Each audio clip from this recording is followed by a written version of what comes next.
Sanglinche. Alors t'as vu des carpes ou pas?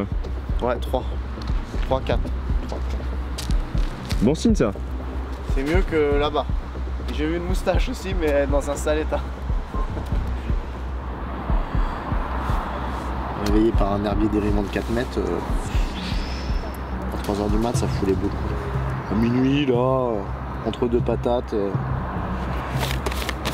c'est acceptable.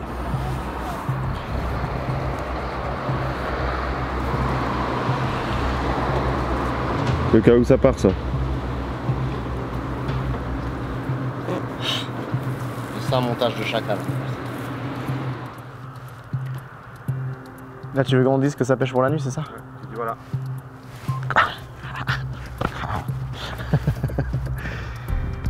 Bon bah voilà, c'est en place pour la nuit, il n'y a plus qu'à attendre une touche. Et... Là, ça fait genre je fais la gueule là. Attends, je suis confiant. Tu mets pour la caméra? Alhamdoulilah.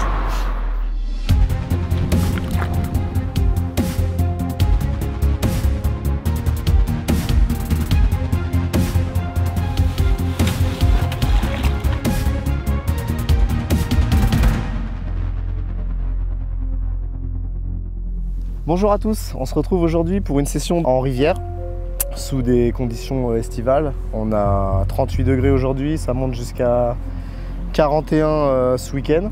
Ça va être difficile, on va surtout bien cuire. On va quand même essayer de faire du poisson. On est sur une zone de tenue, il y a quand même, on vous montrera ce soir, mais 2 grosses zones à pêcher très intéressantes sur un poste un peu plus street et on verra ce que ça donne si on bouge demain parce que là on est quand même plein soleil. Il n'y a pas du tout d'ombre. Et sinon, on bougera sur une zone un peu plus campagne avec un grand linéaire. Rien à voir, mais on va essayer d'intercepter quand même du poisson ce soir. Je suis assez confiant quand même. Le poste est très beau, il y a des grandes bandes de nénuphars, il y a des grands herbiers, il y a plein de choses à pêcher, différents substrats. Ça va le faire, on va essayer de gratter un poisson ce soir.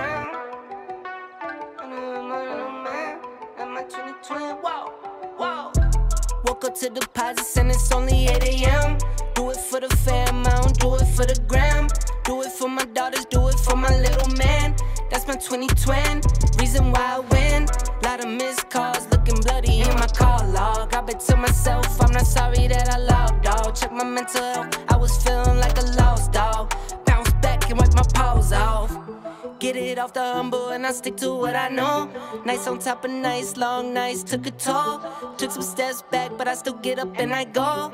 And now you know, I'ma make some and I'ma spend it. Yeah, new Jeep, no doors with it. No, I won't stop now. Who you kidding? La pointe d'île là, tu vois, j'ai un 20. C'est pas super propre, mais bon, je suis entre les algues, un 20, un 50. C'est un peu mou. Et je me dis que je peux essayer d'intercepter les poissons qui passent du bras vers la pleine eau. En essayant de grappiller un poisson qui ferait le tour au niveau de la pointe. Et puis après, l'autre canne, je la mettrai dans 2,50 avec un fond plus dur en bordure d'herbier plutôt que d'être à l'intérieur, quoi. Ça fait pêcher 2 zones différentes, une molle, une dure, et pêcher dans les herbes et extérieur des herbes, quoi. Poisson qui longe et là un poisson d'interception qui passerait d'un côté à l'autre. Je pense que je vais me tenter ça pour la première nuit, quoi. Parce qu'elles doivent passer dans les nénufs, là c'est obligé. Comme ça me fait deux interceptions, quoi. Et les poissons qui longent, et les poissons qui rentrent et qui sortent par les nénufs, et les poissons dans les algues, et les poissons qui font le tour de l'île. Je vais tenter ça.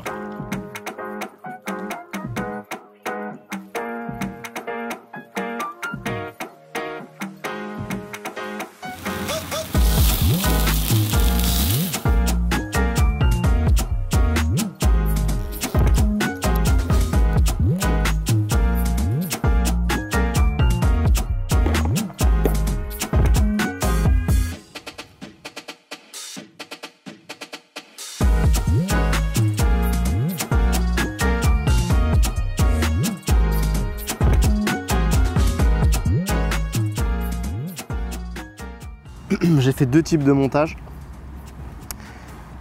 J'ai mis du fluoro parce que je vais pêcher à la pierre.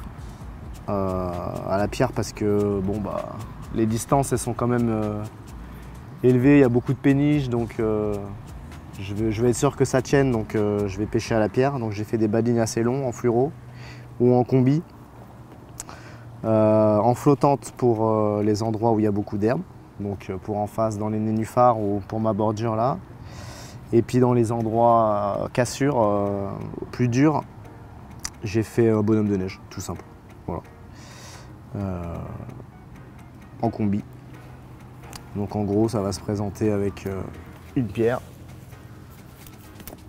comme ça, et le montage. Et à la touche, bah, la pierre elle saute et je suis en contact direct avec le poisson.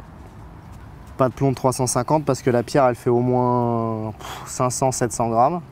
Et que pour être sûr que ça tienne quand les péniches croisières ou quand toutes sortes de péniches passent et tirent sur les bannières, je vais être sûr que ça bouge pas en face. Et 350, j'ai peur que ça bouge pas.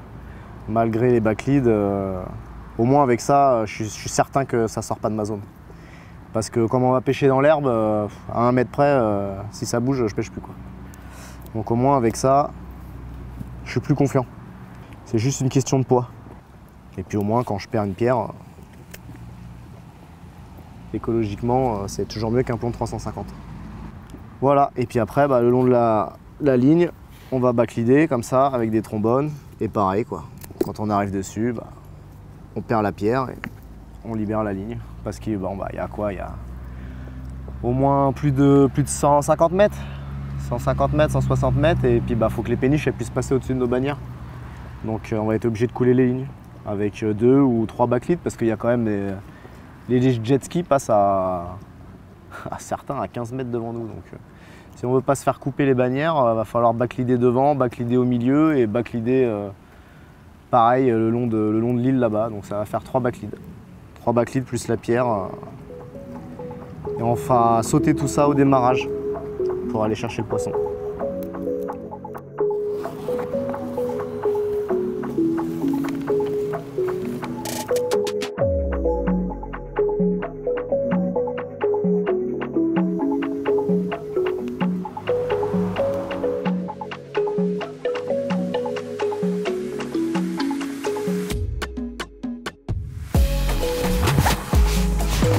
Est-ce que je sue?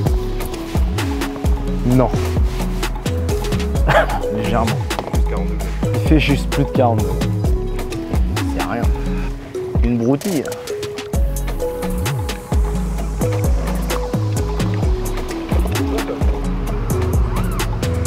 Voilà.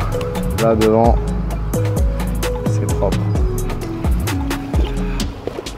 Il y a de la vague, il y a du vent, c'est la canicule. Il manque plus qu'un glane et on est bon. Ou un chven. Un bon vieux chwen.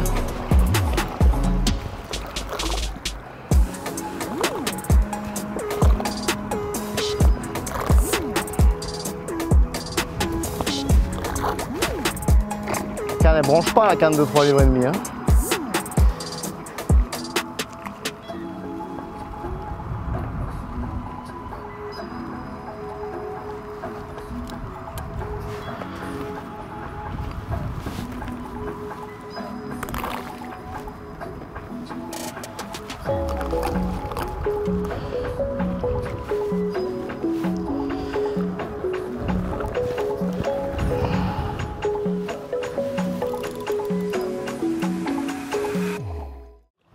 Je mets des backleads parce que quand les gros pousseurs double barge là ou les péniches croisières elles passent, elles tirent vachement sur les herbiers. Et quand mon fil il est pris dans les herbes, quand les herbiers tirent, ça tire sur le fil. Donc les backleads en fait ils me permettent de faire un peu tampon et de tirer un peu sur cette bannière plutôt que de tirer sur le plomb. Et en plus de ça, bah, tout ce qui est aviron, tout ce qui est jet ski, bah, le backlead ça évite que mon fil il soit posé sur les herbes et donc potentiellement bah, il s'accroche dedans. Là au moins mon fil il est coulé quoi.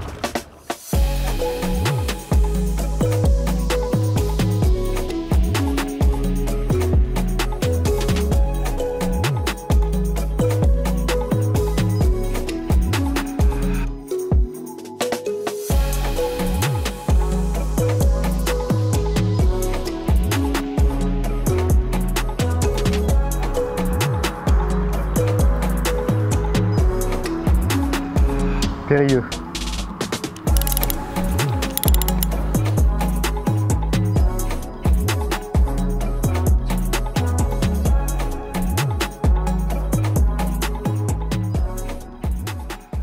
Bon bah voilà, c'est en place pour la nuit, je suis assez confiant, on a trouvé des belles zones, il y a du substrat mou, du substrat dur, il y a des herbiers, il y a des nénuphars.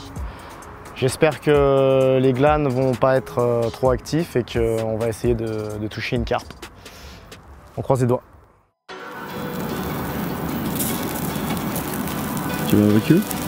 Tu vas avec eux. À la fraîche, parce qu'on n'a pas eu assez chaud dans la journée. Du coup, on se chauffe un peu la gueule le soir.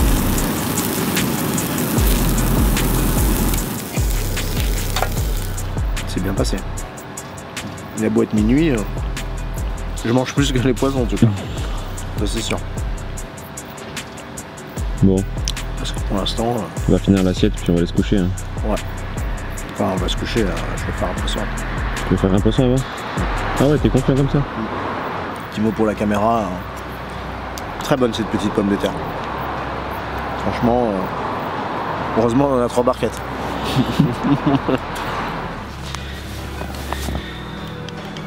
Allez. Allez. Buonanotte. Allez.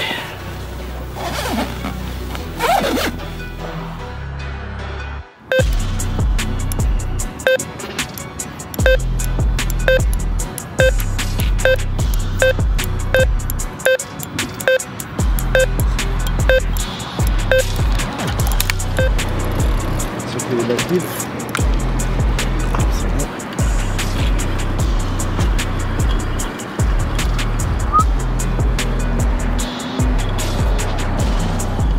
Beau herbier dérivant de... Il fait bien 4 mètres. Hein. Il est beau. Hein. Il y a du monde. Hein.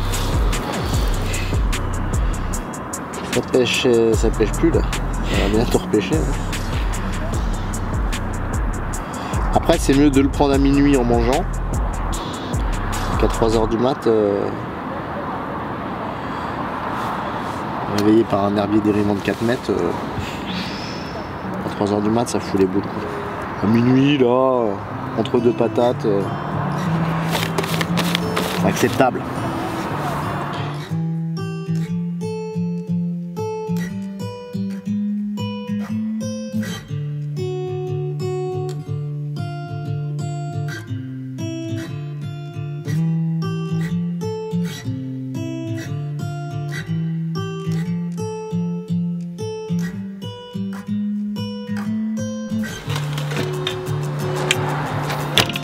Allez, go.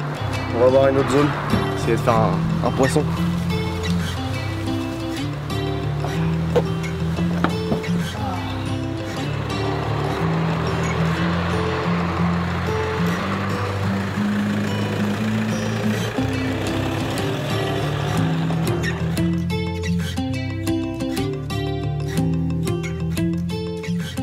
Donc bilan de la nuit précédente assez stérile au niveau des carpes. Je fais juste 2 silures, un gros pépère de plus de 2 mètres et un beaucoup plus petit qui faisait le mètre.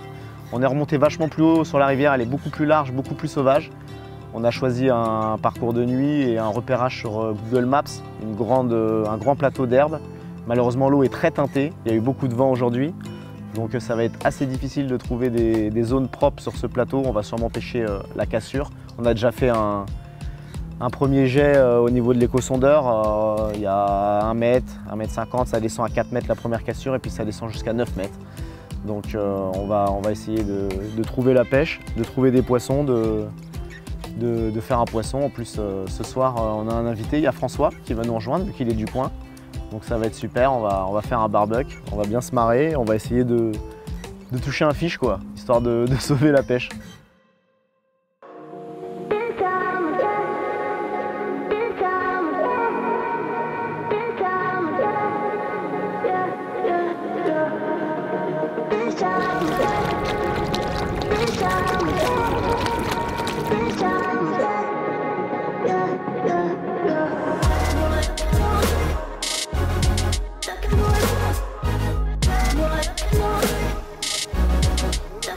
Ça va?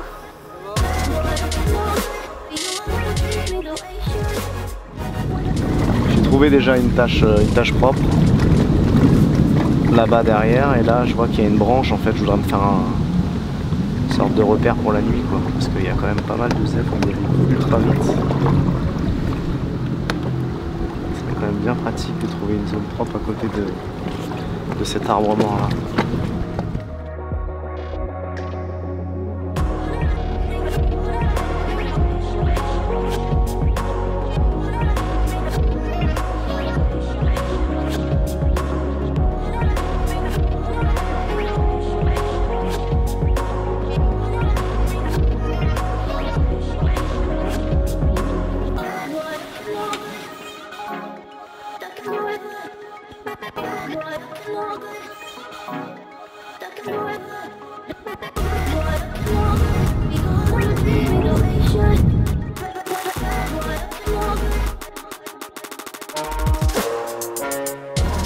Un whitey curve et en débit coupé avec des tigers, simple, basique.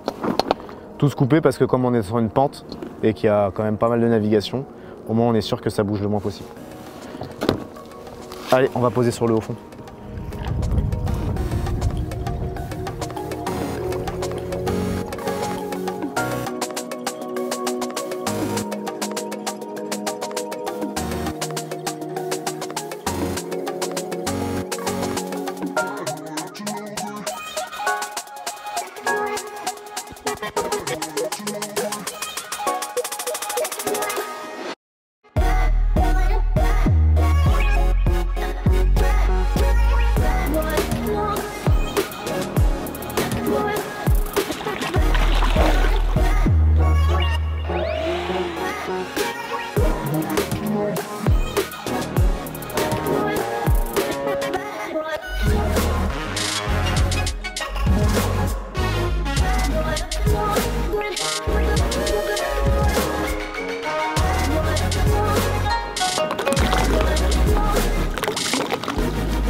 Et ben voilà!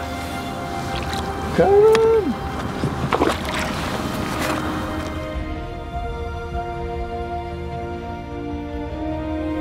Et ben ça fait plaisir, putain. Ouh. Bon, c'est pas gros, hein, mais c'est de bonne augure.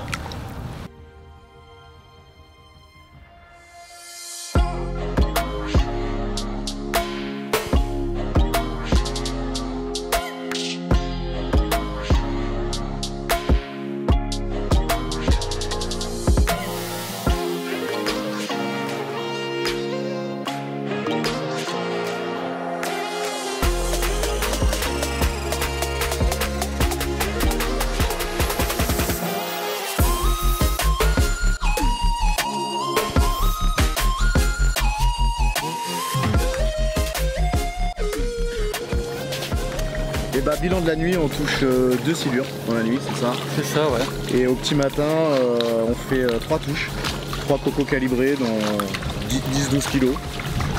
Des beaux poissons, bien énergiques. Une belle nuit en rivière.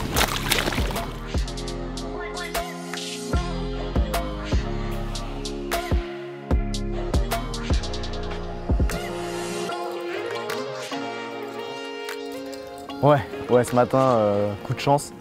En fait, j'ai une canne sur la droite, sur le plateau, et je l'ai posée à proximité d'une branche en fait qui sort, mais il s'avère que le plateau est tellement sale qu'en fait c'était une espèce d'arbre immergé. Du coup, sur le départ, la carte est passée dessous. Donc il a fallu tricoter à la main, on a récupéré avec une branche le fil derrière, on a fini le combat à la main. Elle avait une belle caudale, un beau poisson. Et du coup, c'était intense, mais on a quand même réussi à sortir ce poisson malgré quelques difficultés, mais il a fini dans la filoche, c'était top.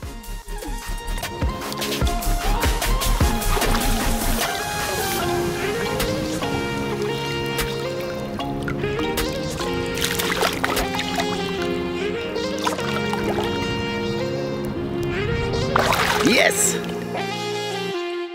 J'ai passé un super moment, j'ai découvert cette rivière magnifique que j'avais jamais pêchée. Les conditions étaient difficiles, il faisait plus de 40 degrés la journée, mais on a quand même réussi à toucher 3 poissons. J'aurais espéré vous présenter un poisson cette nuit, malheureusement j'ai fait 2 silures, un gros pépère de 10, de 20 et un plus petit ce matin. Mais c'est la rivière, c'était super, on a passé un super moment, on a bien mangé et j'espère que ce trip en rivière vous aura plu et qu'on pourra rééditer ça.